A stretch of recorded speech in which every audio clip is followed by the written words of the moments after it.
तो हेलो दोस्तों, कैसे आप लोग। उम्मीद करता हूँ कि आप लोग भी अच्छे होंगे, आपकी तैयारी भी बेहतर चल रही होगी। तो जैसा कि आप सभी को पता है कि प्रीवियस लेक्चर में लेक्चर नंबर 3 में हम लोगों ने पढ़ा था कि किसी रेखा के यदि समांतर में क्या आपको सदिश दिया हुआ है, यानी कि अगर किसी रेखा के समांतर में आपको सदिश दिया है, तब हमने आपको उसमें सिखाया था कि उसका सदिश समीकरण निकालना और कार्तीय समीकरण निकालना हम लोगों ने लेक्चर 3 में अच्छे से सीख लिया था। उसी के साथ ही हम लोगों ने 2-4 एग्जाम्पल्स भी किए थे, जो कि मैंने आपको पहले तो क्वेश्चन वाले एग्जाम्पल्स करवाए थे और एक एग्जाम्पल थोड़ा उदाहरण वाला करवाया था कि कैसा प्रश्न आएगा, उसको कैसे करना है, कैसे आपको किसी भी रेखा का आपको कार्तीय समीकरण दिया हो उससे आपको सदिश समीकरण निकालना है, या आपको सदिश समीकरण दिया है तो आपको कार्तीय समीकरण कैसे निकालना है। मैंने सारी चीजें आपको लेक्चर नंबर 3 में समझा दी थी। ठीक है, अब आज हम लोग दूसरे टाइप की बात करने वाले हैं, जो कि दूसरा टाइप हमारा होने वाला है कि भैया किसी रेखा के अगर 2 बिंदु दिए हुए हों, यानी कि आप मेरी बात को समझिएगा कि मैं अब बात करने वाला हूं कि मैंने कल तो आपको बताया था कि भाई कोई एक बिंदु दिया है और उस पर कोई रेखा है और उसके समांतर में एक सदिश दिया हुआ है, तब आपको रेखा का सदिश और कार्तीय समीकरण निकालना, दोनों चीजें मैंने सिखाई थी। आज अपन बात करने वाले हैं कि यदि किसी रेखा के 2 बिंदु दिए हों, मैंने बोला ये बिंदु ए है, ये बिंदु बी है, ठीक है, और ये बिंदु ए है और ये बिंदु बी है। अब देखिए इस बिंदु ए की क्या है, क्या कहते हैं, निर्देशांक है। इस बिंदु ए के निर्देशांक है, अपन लेंगे x1 y1 और z1। इस बिंदु बी के क्या लेंगे, x2 y2 z2।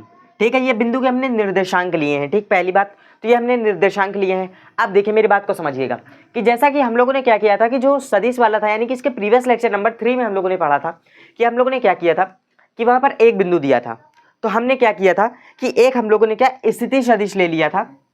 मतलब है कि कोई एक बिंदु मान लिया था, उसी रेखा में उसी लाइन पे एक आगे चल के कोई एक बिंदु मान लिया था, ठीक है, जिसको हम लोगों ने आर नाम दिया था।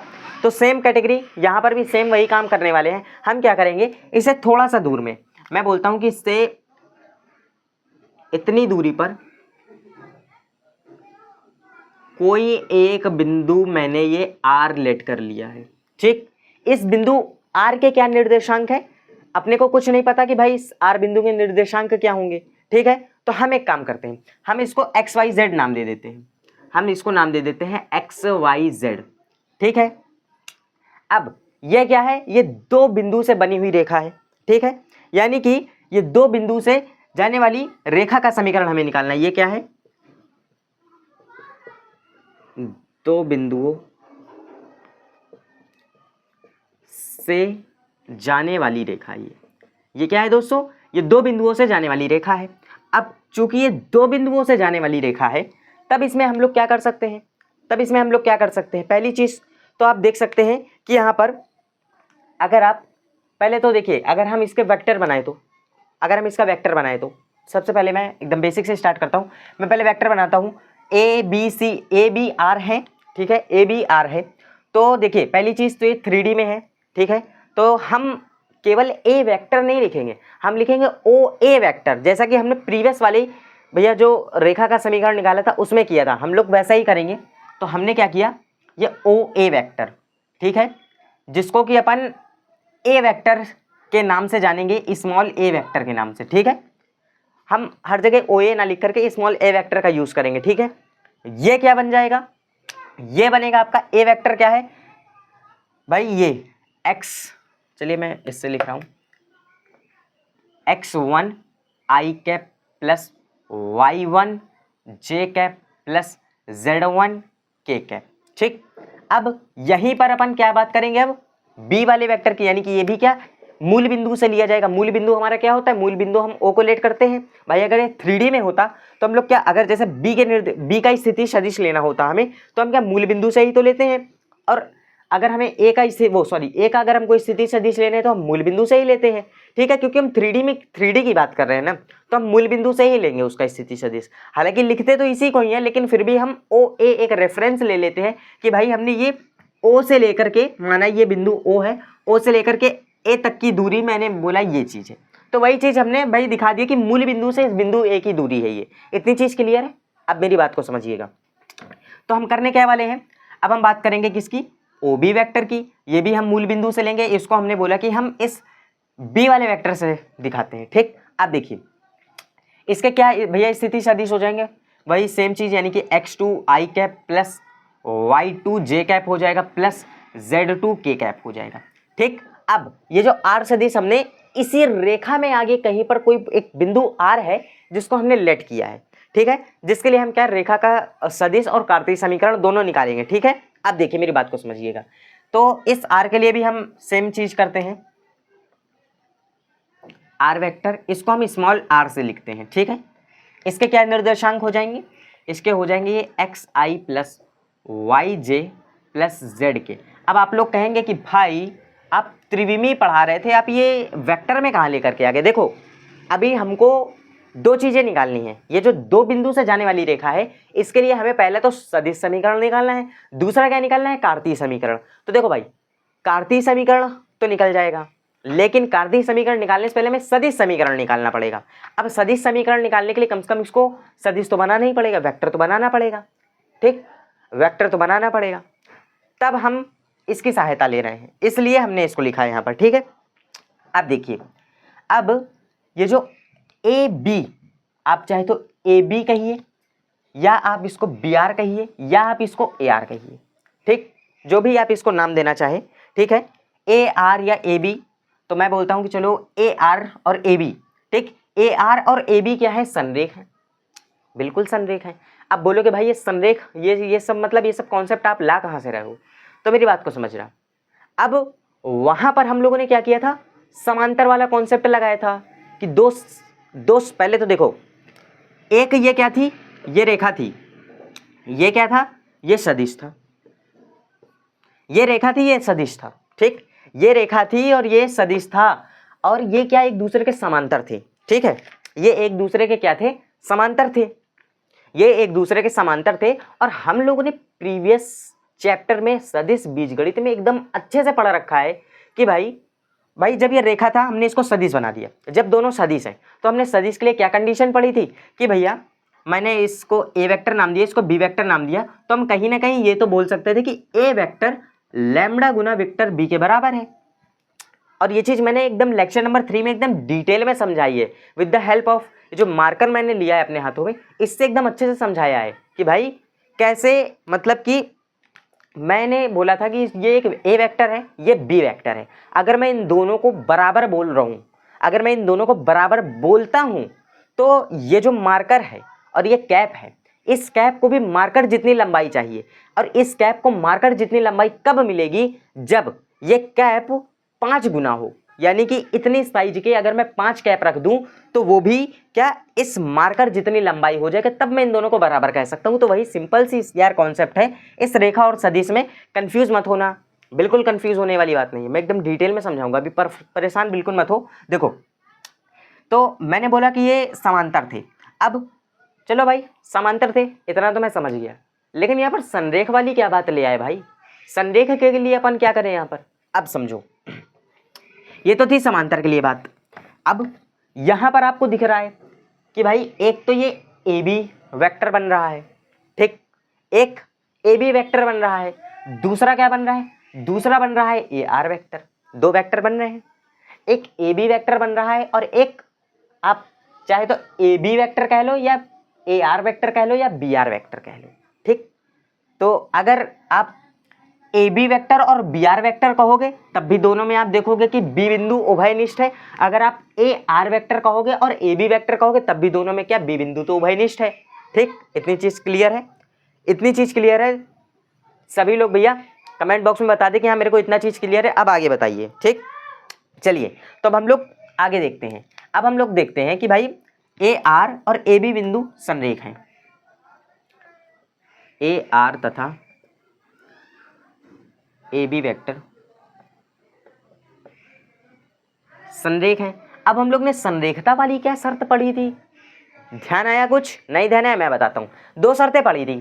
पहली तो पढ़ी थी कि A vector is equal to lambda B vector. ठीक, दूसरा अपन ने A1 upon A2 is equal to B1 upon B2 is equal to C1 upon C2, ये चीज़ पढ़ी थी या नहीं। तो दोनों में से किसी का भी इस्तेमाल तो कर सकते हैं, लेकिन हम यहाँ पर इसका इस्तेमाल करने वाले हैं। ठीक, इसको फिलहाल के लिए हम भूल जाते हैं। अब हम इसका इस्तेमाल करेंगे, ठीक। क्या हो जाएगा ये A vector is equal to lambda B vector, ठीक। ये क्या हो जाएगा, O A vector, oh sorry एक मिनट, हाँ ए आर वेक्टर लिया है ना हमने, oh sorry A R vector लिया, एक मिनट मैंने मिस्टेक कर दी। ए आर वेक्टर लिया है अपन ने, तो आर को हमने किससे भैया दर्शाया है, इस आर वेक्टर से। ए आर वेक्टर लैम्डा ये ए बी, ठीक। ए बी वेक्टर बोल रहा है, मेरी बात को ध्यान से समझना, ए बी वेक्टर बोल रहा है, लेकिन अपने को क्या है कि भाई ए बी वेक्टर निकालने के लिए ए बी वेक्टर यानी कि ये ए और ये बी, यानी कि ये रहा ए वेक्टर और ये बी वेक्टर, अगर हमें ए बी वेक्टर निकालना है तो हमको क्या करना पड़ेगा, बी वेक्टर में से ए वेक्टर को माइनस करना पड़ेगा। यही चीज तो हम लोगों ने सीखी है, इसीलिए मैं बोलता हूँ कि भाई प्रीवियस लेक्चर्स पहले वॉच करके आओ, फिर ये नया लेक्चर आकर के देखो, तभी एक एक चीज एकदम डिटेल में क्लियर होगी, ठीक। इतनी चीज क्लियर है या नहीं, अब देखो इतनी चीज क्लियर है तो समझो ए बी वेक्टर यानी कि बी वेक्टर माइनस ए वेक्टर, तो हम एक काम करते हैं, हम इस ए बी वेक्टर की जगह पर हम ये लिख सकते हैं बी वेक्टर माइनस का ए वेक्टर, लिख सकते हैं या नहीं, ठीक लिख सकते हैं। ये क्या है, आर है, ये सदिश है, ठीक। आर क्या है, ये सदिश है। अब ये जो चीज बन करके आई है, ये जो चीज बन करके आई है, ये क्या है, ये दो बिंदुओं से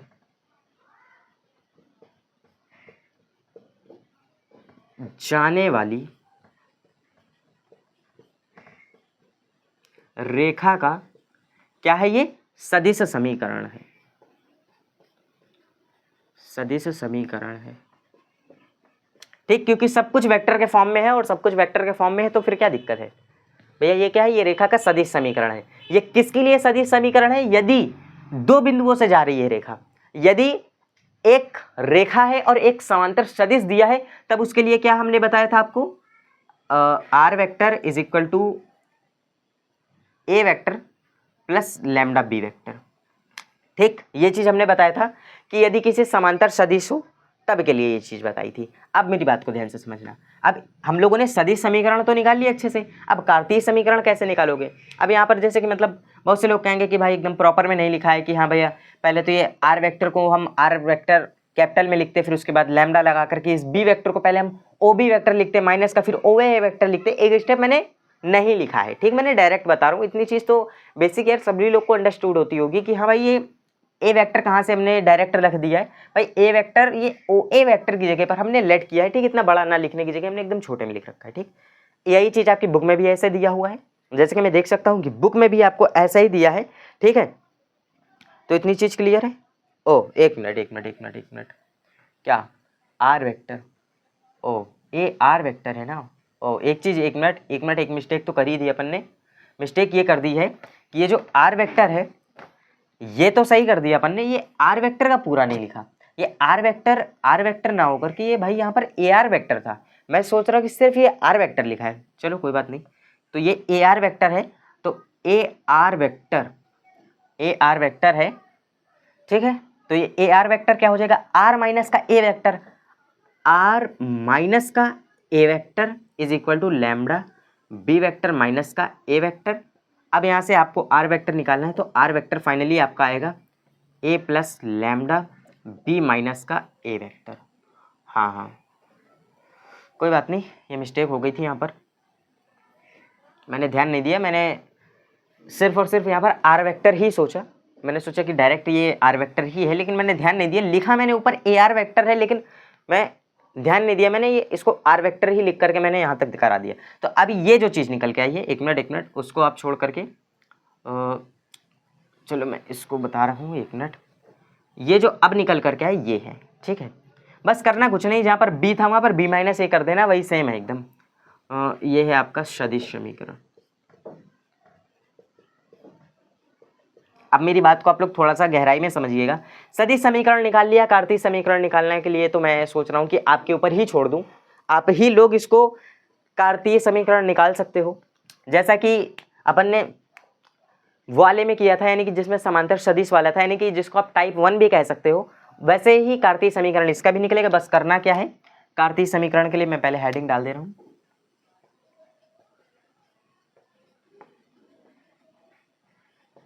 देखो कार्तीय समीकरण के लिए आपको कोई तीर नहीं चलाना है, करना क्या है सिर्फ देखो, आपको लैम्डा की वैल्यू निकालनी है। आर वेक्टर क्या है, एक्स आई प्लस का वाई जे प्लस का Z K is equal to A vector कितना है, एक्स वन आई प्लस का वाई वन जे प्लस का जेड वन के वेक्टर, और फिर क्या है प्लस का लैम्डा वेक्टर बी माइनस का A vector, vector B minus का ए वेक्टर यानी कि x two minus x one, मैं डायरेक्ट लिख रहा हूँ x two minus x one i, ठीक है, प्लस वाई टू माइनस का वाई वन जे प्लस का Z2 माइनस Z1 और Z1 के, ठीक है। अब क्या करना है आप लोगों को पता ही है भाई, आप इसको कंपेयर कराओगे यानी कि x माइनस एक्स वन हो जाएगा और ये लैम्डा वाली वैल्यू नीचे आएगी, ठीक, हाँ ठीक ठीक। तो अब यहाँ से क्या करना है कि यहाँ पर आप लोग इसको थोड़ा सा कैलकुलेट करके आप लोग लैम्डा की 3 वैल्यूज आएंगी आप लोग निकाल सकते हो, ठीक है। लैम्डा की क्या 3 वैल्यूज आएंगी, अरे साफ साफ दिख रहा है भाई, चलो मैं बता ही दे रहा हूँ इसको, एक मिनट, चलो अच्छा मैं फाइनली करवा ही दे रहा हूँ, यानी कि x minus x one I plus का y माइनस का वाई वन जे प्लस का z माइनस जेड वन का के इज इक्वल में लैम्डा पार्टिकुलर, अब मैं सब में मल्टीप्लाइड कर दे रहा हूँ, यानी कि हो जाएगा lambda X two minus x one I plus lambda Y two minus का वाई वन जे प्लस का लैम्डा जेड टू माइनस का जेड वन के। आप करना कुछ नहीं, अब यहाँ से कंपेयर मतलब कि इसको आप तुलना तो करा ही सकते हो कि आई वाला आई से, जे वाला जे से, आई वाले का आई से कराओगे आई आई तो हट जाएगा, ये इसके नीचे लैम्डा की वैल्यू आएगी, यानी कि अगर आप इसको देखोगे lambda is equal to x minus का x one, x two minus का एक्स वन आएगा, और यहाँ से दूसरी अगर आप लैम्डा की वैल्यू देखोगे तो आएगी वाई माइनस का Y one, Y two minus का वाई वन, यहाँ से तीसरी आप देखोगे lambda is equal to Z minus का जेड वन और जेड टू माइनस का Z one, Z two minus का जेड वन, ये लैम्डा की 3 वैल्यू आ गई, यही है क्या कार्तीय समीकरण, 2 बिंदुओं से जाने वाली रेखा का कार्तीय समीकरण। इसकी पहचान भाई मेरे को इसकी पहचान भी तो बता दो, पहचान इसकी ये है कि आपको अगर पेपर में ऐसे दिया है, क्वेश्चन पेपर में आपको ऐसे दिया है, यहाँ पर R vector is equal to A vector, मतलब आपको दिया है कि 2 बिंदुओं से जाने वाली रेखा का सदिश समीकरण ये है, तो कार्तीय समीकरण निकालो। अगर आपको इस फॉर्म में दिया है, यानी कि बोले तो इस फॉर्मेट में दिया है, तो ये इससे इसको लाना बहुत आसान है, जैसे ये कैलकुलेशन की, बस इसकी जगह वैल्यूज होंगी, आप लोग कैलकुलेट करके आसानी से ला सकते हो, ठीक। अब रहेगी बात किसकी, ये है इसका कार्तीय समीकरण। कार्तीय समीकरण जैसा कि मैंने बताया ये इतना, ये क्या है, ये इसका कार्तीय समीकरण। अगर आपको कार्तीय समीकरण दिया है तो आपसे सदिश समीकरण ही पूछेगा, 2 ही चीज पूछेगा इस प्रश्न में, कार्तीय दे सदिश, सदिश दिया कार्तीय, ठीक है, इतना ही है। और बाकी आगे भी है इसमें चीज़ें, आगे भी इसमें काफ़ी सारी चीज़ें हैं कि भाई बीच का कोण और भी काफ़ी सारी इसमें इंटरेस्टिंग चीज़ें हैं, जैसा कि मैं आपको बता देता हूँ कि आगे हम लोग पढ़ेंगे कि 2 रेखाओं के बीच का कोण भी पढ़ेंगे, ठीक है, कैसे कोण निकलेगा, ठीक है, ये सदिश वाले के लिए अलग होगा और क्या कहते हैं उसके लिए मतलब अलग होगा कोण। कोण के बाद फिर हम लोग पढ़ेंगे क्या, समतल रेखा, विषमतल रेखा, ठीक है, और समांतर रेखाओं के बीच की दूरी, विषमतल रेखाओं के बीच की दूरी, और उसके बाद और कोई कॉन्सेप्ट है नहीं, चलिए, यानी कि ज़्यादा कॉन्सेप्ट नहीं है, यानी कि चलिए ज़्यादा समय नहीं लगेगा इसको। आज लेक्चर नंबर 4 है, आई थिंक 10 लेक्चर तक ये पूरा चैप्टर ही फिनिश हो जाएगा, ठीक है। अच्छा तो अब देखिए ये इतना कॉन्सेप्ट समझ में आ गया है, अब इतना कॉन्सेप्ट समझ में आ गया तो एक काम करते हैं, इसके ज़्यादा प्रश्न नहीं है, ठीक है, इसके ज़्यादा प्रश्न नहीं है, तो मैं कोशिश कर रहा हूँ कि जितने प्रश्न हैं मैं उतना ही करवा देता हूँ। प्रश्न तो खैर नहीं ज़्यादा दिए हैं, तो उदाहरण दिए हैं, मैं उदाहरण की ओर देख लेता हूँ, ठीक है। बाकी अपन प्रश्न तो आगे करेंगे ही करेंगे, ठीक है, प्रश्न तो आगे हम लोग करेंगे ही करेंगे, अभी एक्सरसाइज अभी स्टार्ट करेंगे तो प्रश्न तो करेंगे ही करेंगे, ठीक है। तो अभी फिलहाल हम लोग एग्जाम्पल देख लेते हैं, इसके बाद फिर हम लोग क्या करेंगे नेक्स्ट लेक्चर में जो 2 रेखाओं के बीच का कोण वाला कॉन्सेप्ट है उसको भी सीख लेंगे, फिर उसके बाद हम लोग एक्सरसाइज में हाथ रखेंगे, बस फटाफट जल्दी से हम लोग एक्सरसाइज को फिर सॉल्व कर लेंगे, ठीक है। तो चलो 2 एग्जाम्पल्स दिख गए मेरे को, तो मैं 2 एग्जाम्पल्स करवा देता हूँ। अच्छा ठीक, चलिए तो आप लोग इसको स्क्रीनशॉट कर लीजिए, मैं एग्जांपल्स नोट डाउन कर दूं। हाँ, इसको आप स्क्रीनशॉट कर लीजिए।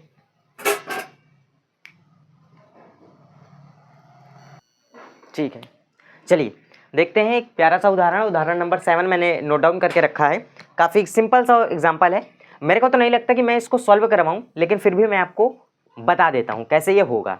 ठीक है, तो देखिए क्या बोल रहा है, बिंदुओं, एक तो ये बिंदुओं दे रखे हैं, ठीक, एक्स वाई जेड के मान दे रखे हैं, ठीक, पहला बिंदु और दूसरा बिंदु ये दे रखा है, से होकर जाने वाली रेखा का सदिश समीकरण।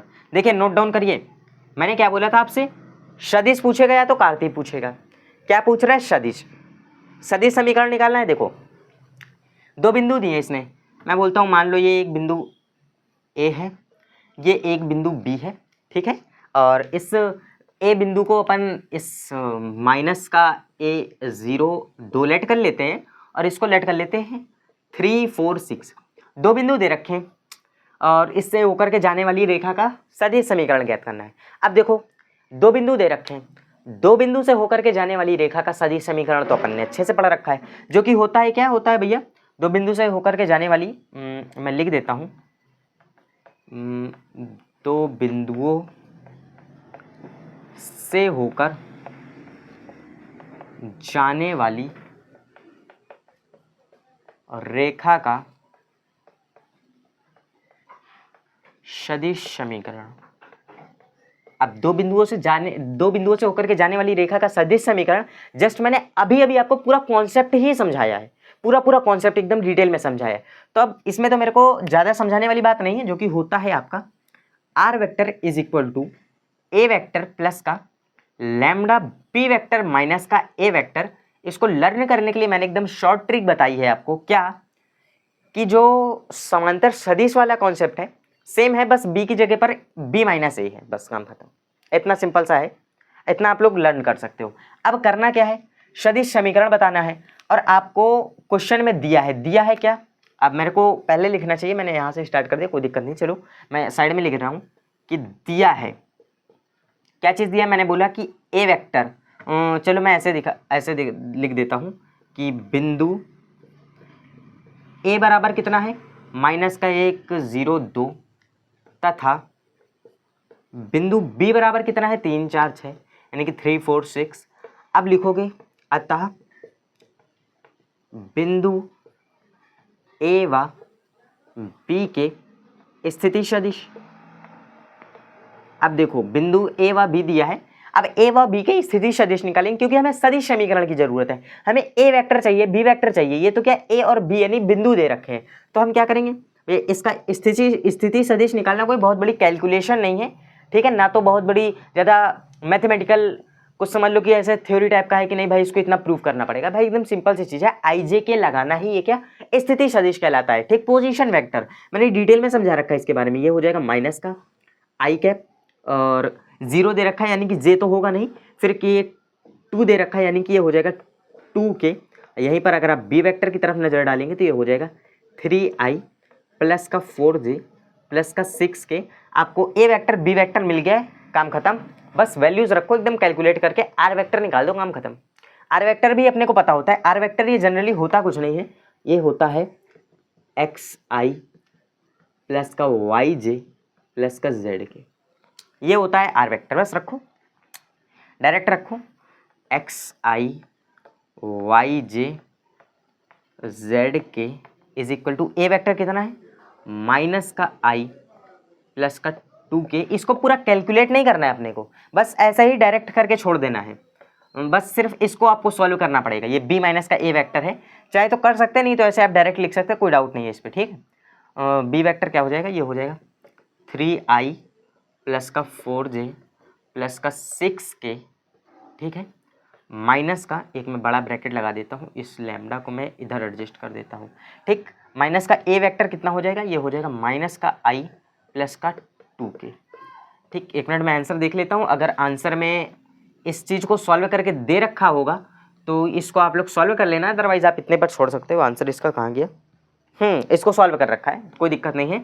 इसको सॉल्व करना क्या भाई, ये माइनस माइनस प्लस हो जाएगा, ये आपका हो जाएगा 4i और भाई जे तो इतना ही रहेगा 4j, और ये माइनस का हो जाएगा, यानी कि फाइनली आपका 4 आपका आएगा। अगर यहाँ से अगर आप 4 को कॉमन लेना चाहे तो ले सकते हैं, यानी कि लैम्डा की वैल्यू भी 4 आ जाएगी, कोई दिक्कत नहीं है आई जे के। अगर आप इसको करना चाहे तो ऐसे कर सकते हैं, अदरवाइज आप इतना करके ये प्लस का लैम्डा और ये माइनस का आई प्लस का 2k और ये आर वेक्टर जो चल रहा था इतना छोड़ करके ये फाइनल आंसर, काम खत्म। बस ऐसे करना है आपको, प्रश्न ऐसे ही मिलेंगे। अब जैसे कि देखो ये आपको क्या, आपको खुद ही इसने निर्देशांक दिए थे, बिंदु दिए थे, आपसे पूछ रहा है कि ये सदिश समीकरण निकालो। अगर आपसे कार्तीय समीकरण की बात करें, कार्तीय का मतलब है लैम्डा की वैल्यू निकालना, लैम्डा की वैल्यू निकालने का मतलब है कार्तीय, यानी कि कार्तीय का मतलब है कि अगर दो बिंदु से जाने वाली है, यानी कि एक लैम्डा की वैल्यू आएगी क्या, इस टाइप में आएगी, x माइनस x1 अपॉन में x2 माइनस x1, ऐसे x की वैल्यू आएगी, ऐसे y की, फिर z की, ऐसे तीन अलग अलग लैम्डा की वैल्यूज आ जाएंगी, बस काम खत्म। वही आपका क्या कार्तीय समीकरण कहलाएगा। ठीक है, अगर आपको पूरा सॉल्व करना है तो आप पूरा सॉल्व कर सकते हैं, लेकिन हमसे जितना कहना है क्वेश्चन का उतना ही अपने को करना है। सिर्फ बोल रहे हैं सदिश समीकरण ज्ञात करो तो इतना ही करेंगे, इससे ज़्यादा नहीं कुछ करना, ना इससे कम करना है, जितना बोले उतना ही करो। बोला इसने सदिश समीकरण निकालने को, हमने सदिश समीकरण निकाल दिया। भैया फॉर्मूला भी लिख देना, कोई दिक्कत नहीं है भैया, ब्रैकेट में बना करके एग्जामिनर को पता तो एटलीस्ट चल जाएगा कि हाँ भाई बच्चे को जब फॉर्मूला याद है तो लगाने में क्या है, एकदम आसान सा फॉर्मूला है, बच्चा कर लेगा, कोई दिक्कत नहीं। तो वो क्वेश्चन भी नहीं देखेगा और वो फॉर्मूला देखेगा, उसको समझ में आ जाएगा कि हाँ भाई कॉपी आपकी एकदम साफ सुथरी है, फॉर्मूला लिख करके रखें आपने तो भाई जनरल सी बात है, आपका क्वेश्चन भी सही होगा। ठीक, तो ऐसे करना है, देखो कोई डाउट नहीं इस पर। हाँ चलो एक क्वेश्चन और देख लेते हैं। हाँ एक क्वेश्चन और देख लेते हैं, इसको स्क्रीनशॉट अगर आप करना चाहें तो कर सकते हैं। एक क्वेश्चन छोटा सा मैं और करवा देता हूँ, ठीक है, जैसे और आपको अच्छे से एकदम डिटेल में समझ में आ जाएगा। ठीक है, चलिए इसको स्क्रीनशॉट कर लीजिए।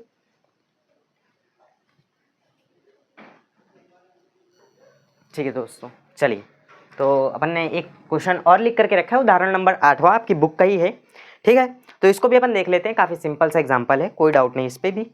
क्या दे रखा है, अब देखो उसमें क्या था, आपको बिंदु के निर्देशांक दे रखे थे, यहाँ पर क्या कर दिया इसने आपको कार्तीय समीकरण दे दिया है।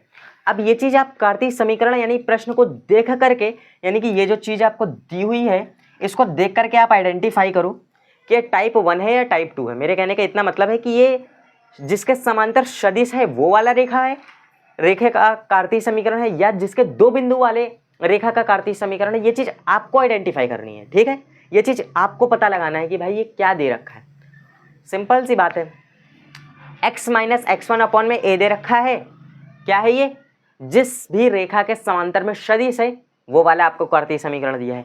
x माइनस x1 अपॉन में x2 माइनस x1 दिया है, ये क्या है, दो बिंदुओं से होकर के जाने वाली रेखा का कार्तीय समीकरण है। सिंपल सी बात है, बस कॉन्सेप्ट को समझो। ठीक है, मैथ लगाना कोई इतना कठिन नहीं है, सभी लोगों को मैथ से डर लगता होगा कि हाँ मुझे भी लगता है कि मैथ भाई बहुत कठिन है। जब मैं बड़े बड़े सवाल, बड़ी बड़ी इक्वेशंस देखता हूँ तो मेरे को भी लगता है कि नहीं भाई मैथ काफ़ी टफ है, ये मेरे लिए नहीं है, इसको हटाओ। लेकिन मेरे साथ दिक्कत क्या है, बायो मेरे को समझ में आती नहीं, बायो मेरे को समझ में आती नहीं है, तो भाई मजबूरी में आकर के मुझको मैथ पढ़ना ही पड़ता है। और फिर एक बार जब इससे प्यार हो जाएगा ना तो आपको खुद ही बोलोगे भाई मेरे को मैथ ही पढ़ना है, और मेरे को इसको पढ़ने में इतना मज़ा आ रहा है कि मेरे को और कोई सब्जेक्ट लगता ही नहीं कि पढ़ने में मज़ा आएगा। क्यों, क्योंकि इसमें कॉन्सेप्ट होता है यार, इसमें कॉन्सेप्ट है कि हाँ भाई ये जो इसको दिया, यानी कि ये जो फॉर्मेट है, ये रेखा का कार्तीय समीकरण है। किसका है कार्तीय समीकरण, उसके लिए सदिश समीकरण का क्या फॉर्मूला दे रखा है। अच्छा ये ABC दे रखे हैं, ये उसके समांतर सदिश का मतलब कि उसके जो समांतर में सदिश है उसके स्थिति सदिश है। अरे काफ़ी सारे कॉन्सेप्ट्स होते हैं जो कि पढ़ने में आपको बहुत ज़्यादा मज़ा आएगा। ठीक है, अभी जब मैं आपको समाकलनों के अनुप्रयोग चैप्टर पढ़ा रहा था, आपको कितनी मज़ा आ रही होगी पढ़ने में, जब मैंने आपको कितने टफ चीज़ें थी एकदम डिटेल में समझाया कि भाई ये परवलय और दीर्घवृत्त, वृत्त का, रेखा का, और लास्ट में मैंने मापांक वाले फलन कितने डिटेल में समझाए थे। ऐसा प्रश्न दिख जाए समझो ये पैराबोला यानी कि परवलय वाला क्वेश्चन है, और इसका डायग्राम कैसे बनाना है, अगर x वाला पॉजिटिव y वाला निगेटिव जैसा भी दिख जाए, x पॉजिटिव तो x पॉजिटिव की तरफ को मुंह खोल करके उसका हाफ सर्कल बना दो डायग्राम। पर्टिकुलर पॉइंट दे रखा है तो पॉइंट पर बना दो, नहीं दे रखा है तो सेंटर से बना दो। काफ़ी सारी एकदम डिटेल में सारी चीज़ें एकदम समझा के रखी मैंने। तो इसलिए आप लोग जो मेरे लेक्चर्स हैं आप पूरे जा कर के वॉच करो, और मैं 100% की गारंटी नहीं देता, मैं सबकी तरह 100% की गारंटी नहीं देता, और ना मेरे को खुद को 100% गारंटी है कि मैं एकदम सही आपको एकदम घोर करके पिला दूंगा।